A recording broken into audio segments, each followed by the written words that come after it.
Bueno, usted creo que insinuó que yo tenía que decir algo de Cáceres, porque mi tema es otro, pero teniendo en cuenta que el oficial al cual salió a rescatar Cáceres era yo y que por mí murió, tengo que decir algo.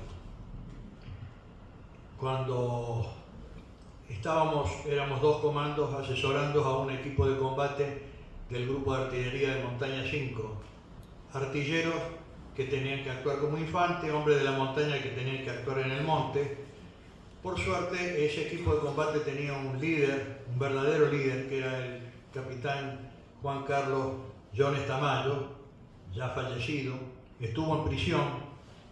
Nunca le pregunté por qué causa le dieron cadena perpetua. Yo estoy seguro que le dieron cadena perpetua porque era un líder. Realmente lo que yo vi, porque estando en el puesto de reunión de heridos, el capitán Jones Tamayo estaba muy cerca y lo vi conducir con mucha seguridad, con mucha firmeza y con mucha serenidad, y me dio una verdadera, sin quererlo, una verdadera clase de mando.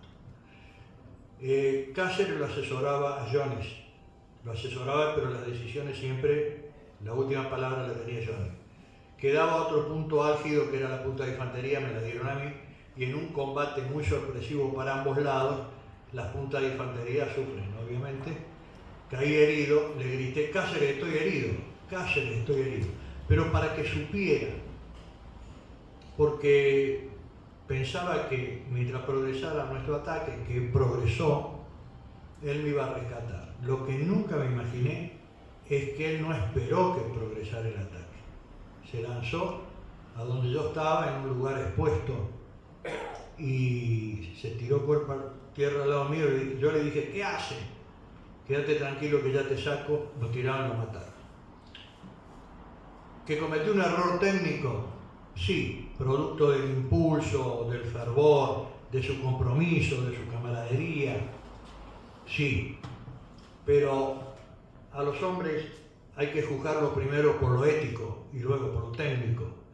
Entonces, su acción, vista desde el punto de vista ético, borra cualquier error técnico.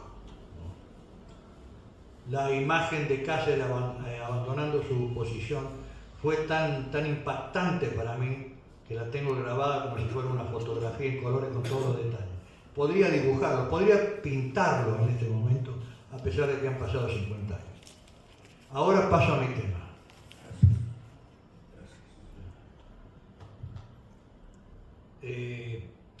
Yo tengo que hablar de la guerra cultural, o cómo siguió la Operación Independencia.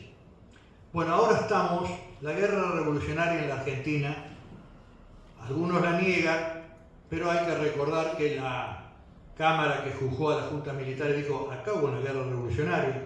Lo dijo el PRT cuando fundó el ERP, en el quinto congreso en el año 1970, que dijo: la guerra revolucionaria ha comenzado en la Argentina, estamos en ella metidos hasta el pescuezo, el que no combate no existe. Y Montonero dijo lo mismo, algo parecido. Muy bien, la guerra revolucionaria en la Argentina continúa. Estamos en una guerra revolucionaria, nada más que como no estamos a los tiros, ¿no?, creemos de que no pasa nada, pero hay una guerra en el plano de la cultura y está íntimamente relacionada con el pensamiento marxista. La gente, muchas veces decimos: sí, esta guerra cultural, y lo asociamos a Gramsci, porque Gramsci es un comunista italiano que cuando estuvo preso durante el gobierno de Mussolini escribió la famosa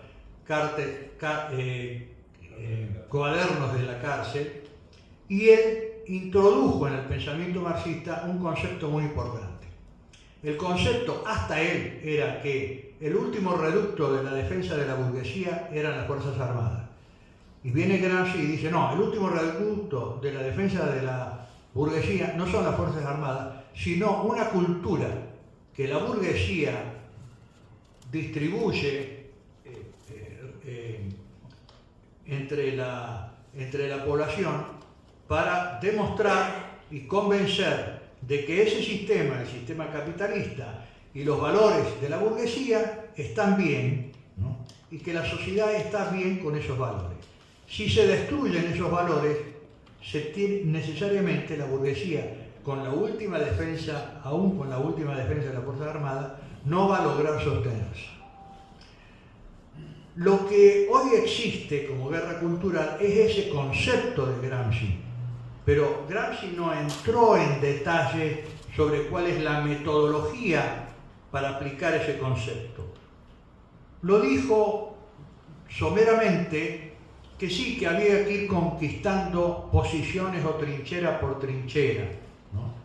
con un nuevo pensamiento, negando todo lo que sostenía en el plano de la cultura la burguesía. ¿Y qué era eso? Bueno, tenían que, las trincheras o las posiciones que él llamaba eran los colegios secundarios, la universidad, los centros de estudios políticos, los clubes, cualquier, no sé, puede ser una comisión de un barrio, todos aquellos lugares donde la sociedad expresa su cultura, sus pensamientos.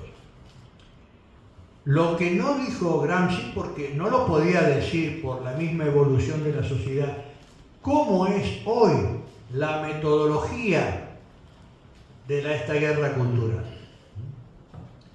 Me faltó decirle que el tema de la guerra cultural nosotros lo asociamos a 1983, cuando cae el gobierno militar y viene el gobierno de Alfonsín, pero en realidad es anterior. Los ideólogos de la Unión Soviética, en plena época donde estaba la imagen exhibida y endiosada de Che Guevara y la guerra de guerrillas y la guerra revolucionaria con las armas, ya los ideólogos de la Unión Soviética habían pensado otra cosa. Habían pensado lo que se llamó el eurocomunismo. Introducir en las distintas sociedades las ideas marxistas, pero no a través de la toma del poder por las armas. Los jóvenes que estaban impresionados por la Revolución Cubana y el mito de la Revolución Cubana. ¿Qué es el mito de la Revolución Cubana? Creer de que 300 guerrilleros en Sierra Maestra habían derrotado un ejército de 40.000 hombres. ¿Que lo derrotaron al ejército de 40.000 hombres? Sí, porque era un ejército corrupto, pero no fueron solamente los 300, porque en cada ciudad importante de Cuba hubo hombres que sin armas estaban luchando en contra del gobierno de Batista. Y la burguesía cubana estaba en contra de Batista y ponía dinero para la lucha contra Batista. La revolución cubana fue una revolución nacional, no fue una revolución marxista. Se convirtió, giró a la izquierda 2 años después, cuando en la plaza de la revolución en 1961, Castro, recién ahí, el éxito de la revolución es en el 59, en el 61, Castro declara el carácter socialista de la revolución cubana. Pero se exporta, cuando él exporta la revolución, exportan también el mito. Y estos jóvenes que querían tomar las armas y triunfar por las armas, tratan a los ideólogos de la Unión Soviética de viejos fosilizados. ¿Y los viejos fosilizados qué hicieron? ¿Se pelearon con ellos? No. Dijeron, bueno, que sigan. Van a ser derrotados. Y de paso nos sacamos ese problema de encima sin pelearnos. Y segundo, nos va a servir como una operación de velo y engaño. Mientras el mundo está creyendo de que el comunismo va a triunfar a través de la lucha armada, nosotros ya estamos avanzando con el verdadero ataque principal, que es la lucha cultural. Eso fue antes de 1983, eso ya fue por la década del 70. Muy bien, ¿y en qué consiste eso hoy? ¿Cómo se instrumenta? Bueno, acá hay otro concepto. Esta lucha cultural no la está llevando a cabo el comunismo, el marxismo, la está llevando a cabo el anarquismo, el espíritu anárquico. Los marxistas los dejan a los anarquistas que sigan con esa política. Total, el anarquista nunca va a obtener el poder. Va a diluir el poder, va a atacar el poder, va a debilitar el Estado al cual ataca, que es el enemigo, porque en definitiva el gran objetivo del anarquismo es alcanzar una libertad absoluta. En la búsqueda de esa libertad absoluta se diluye cualquier Estado. El enemigo del anarquismo es el Estado, en términos generales, cualquiera sea. Entonces ellos lo dejan. ¿Qué va a pasar cuando se destruye el Estado? Se va a perder la libertad, porque paradójicamente la libertad que quiere el anarquismo termina creando un caos donde se pierde la libertad. ¿Qué hacen los pueblos cuando pierden la libertad? Cuando se sienten inseguros. Piden a gritos un gobierno que ponga orden, aunque sea un gobierno tan fuerte o termine en un gobierno dictatorial o despótico. Así fue casi siempre. Y ahí entonces van a aparecer ellos. Mientras tanto los alientan a los otros, que en este nuevo anarquismo que aparece es una exaltación de los derechos humanos a tal magnitud que es incluso una exaltación de los derechos humanos hasta lo absurdo. Entonces vemos un señor que dice: yo me percibo un niño y quiero entrar al jardín de infante. Y ahí entra el Estado a dudar, porque la propaganda y el progresismo ha exaltado tanto los derechos humanos que dicen: no, pero este hombre hay que respetar que él se percibe como un niño y quiere ir a un jardín de infante. Y hay un ejemplo mucho más concreto que nos toca de cerca a nosotros porque lo hemos vivido hace poco. Un señor que estaba preso en una cárcel de hombres se percibió mujer. Y el Estado no fue capaz de decirle: no, usted no es una mujer, usted es un hombre. Yo soy una mujer, me percibo mujer y quiero ir a una cárcel de mujeres. Y el Estado lo mandó a la cárcel de mujeres. Cuando llegó a la cárcel de mujeres violó a una mujer. Ahora, ¿por qué el Estado está tan estúpido? ¿Por qué no es capaz ningún funcionario, cuando es obvia la respuesta, de decir: esto, señor, 1 más 1 es igual a 2? Me vino a la memoria un escrito de este famoso filósofo alemán Friedrich Nietzsche. Sentía desdén por la democracia. No vamos a seguir a Nietzsche en ese desdén de él de la democracia, pero sí en un defecto que le encontró a la democracia, donde hay cierto temor de ejercer la autoridad. Hay ya un democratismo que hace que el funcionario público, cuando tiene que tomar una decisión por temor a que le digan que es un autoritario, que no es un hombre que tiene en cuenta todas las ideas existentes en la sociedad, no toma una decisión. Entonces tiene que decir ese funcionario que 1 más 1 es igual a 2 y se traba. Entonces entra a buscar los antecedentes, los documentos, y hasta que no viene algún asesor suyo que le dice: mire, señor ministro, la sociedad piensa que 1 más 1 es igual a 2. Entonces él recién se anima y dice: 1 más 1 es igual a 2. Es una exageración lo que estoy haciendo, pero es así. No se animaron a decirle a un hombre: usted, señor, usted tiene que estar en la cárcel de hombres, no de mujeres. Hay inclusive quienes se perciben perros. Dice, toda esta exaltación y todos estos grupos que exaltan los derechos del hombre hasta lo absurdo y permanentemente están criticando al Estado, y el Estado empieza a tambalear. ¿Por qué? Por esta campaña donde, al exaltar los derechos a niveles inimaginados y absurdos, diluyen el Estado. Porque cuando el hombre, por su naturaleza, quiso vivir en sociedad, tuvo que darse leyes y tuvo que establecer derechos, pero también obligaciones, y tuvo que limitar también los derechos, ciertos derechos. La psiquis humana está formada por los instintos, que se le llama el ello. Frente al ello se opone a aquellas leyes, no todas, sino aquellas que el individuo acepta como propias y que sirven para que esos instintos que no se pueden cercenar, porque eso es imposible, sean sí canalizados, humanizados o detenidos por cierto tiempo. Es decir, yo tengo el instinto de comer ya y estoy en combate, puedo limitar y pasar hambre 1, 2, 3 días, puedo hacerlo, la sociedad me lo exige. Ahora, cuando yo no tengo esa limitación de la ley, porque toda ley me repugna, entonces lo único que sale es el instinto y termina destruyendo la sociedad. Eso es lo que estamos viviendo actualmente, ¿no?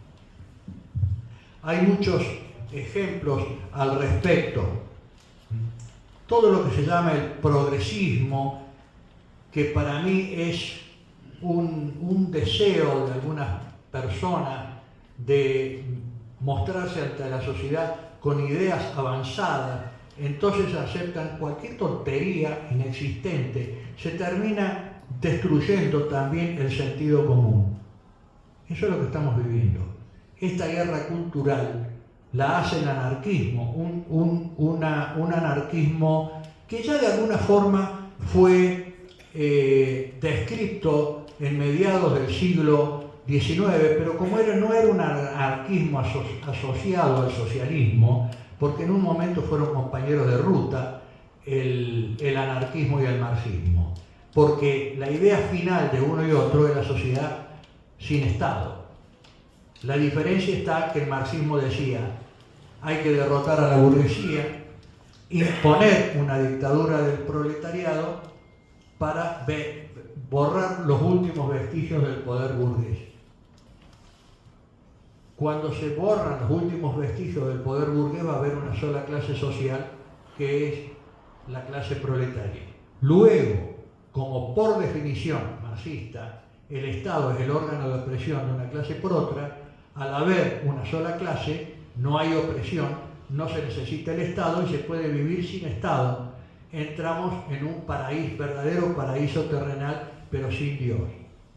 Lo que hace del marxismo una religión, porque en definitiva, cuando alguien propone una sociedad sin Estado, un hombre que al no estar oprimido va a pegar un salto espiritualmente hablando, va a vivir en paz, no va a haber la dialéctica del mando y de la obediencia y el castigo. Eso es un paraíso. ¿Quién no lo quiere? Eso es lo atractivo del marxismo. Los anarquistas quieren lo mismo, nada más que dicen: no, pero nosotros por la dictadura del proletariado no voy a pasar. Lo dijo Bakunin, que era uno de los principales ideólogos del anarquismo. Denle poder a un hombre y se volverá un granuja, decía Bakunin. Por eso se pelearon los marxistas con los anarquistas, y en plena revolución rusa, en pleno proceso de la revolución rusa, cuando triunfa la revolución rusa, los anarquistas quisieron que la revolución avance hacia un ideal anarquista. Los bolcheviques dijeron: no, acá vamos a crear un Estado. Incluso hubo enfrentamientos armados. A los anarquistas, por supuesto, les fue mal, porque como son tan incapacitados para la organización, porque siempre están cuestionando la dialéctica del mando y de la obediencia, obviamente los bolcheviques los arrasaron. Ahora, este anarquismo, yo hablé de que en mediados de la década del 50 estaba de alguna forma el origen de este anarquismo que estamos viviendo, que no es un anarquismo marxista, porque puede ser también llamado capitalista, es decir, dentro de una sociedad cuya el sistema fuese el capitalismo. Lo escribió un alemán llamado Max Stirner, que escribió una obra que se llamaba El único y la propiedad. Hay un partido, soy yo, y ponía yo todo con mayúscula. Mi padre es el que me está quitando la libertad, es el primer opositor que tengo. O sea que ya es un hombre, en su afán de libertad, ya está destruyendo su propia familia, donde nace. El padre es como un adversario al que hay que superar para ser libre. Es el anarquismo el que está vigente hoy. Y se expresa de miles de maneras. Las que más nos llaman la atención son estas maneras absurdas, donde si alguien se percibe hombre o mujer o animal, hay que respetarlo. O sea, esta defensa de los derechos humanos a niveles estratosféricos, no puede tener otro fin si tienen éxito de la disolución del Estado. Es lo que estamos viviendo. Y lo más grave es que esta guerra cultural ha entrado en el ejército y también lo ha golpeado al ejército. Este ejército que estamos viviendo es un ejército donde tiene cuestionado la autoridad. Hay dos elementos que le dan consistencia a un ejército: la disciplina en forma vertical y el espíritu del cuerpo en forma horizontal. La disciplina en el ejército argentino está cuestionada. El principio de autoridad está cuestionado. Ya tenemos jefes que tienen miedo de dar órdenes o decir esto no es cierto o esto es cierto. Por eso todavía no sale del propio ejército una defensa del ejército diciendo están contando una mentira de la década del 70 porque me están contando menos de la mitad de la historia. Y yo, por deber a mis camaradas muertos, tengo que contar, estoy obligado a contar la otra parte de la historia. No se animan. No se animan. No se animan a dar una orden. Hay jefes que cuando se cruzan el jefe de regimiento, como me han contado un caso concreto, con un suboficial, hola, Pepe,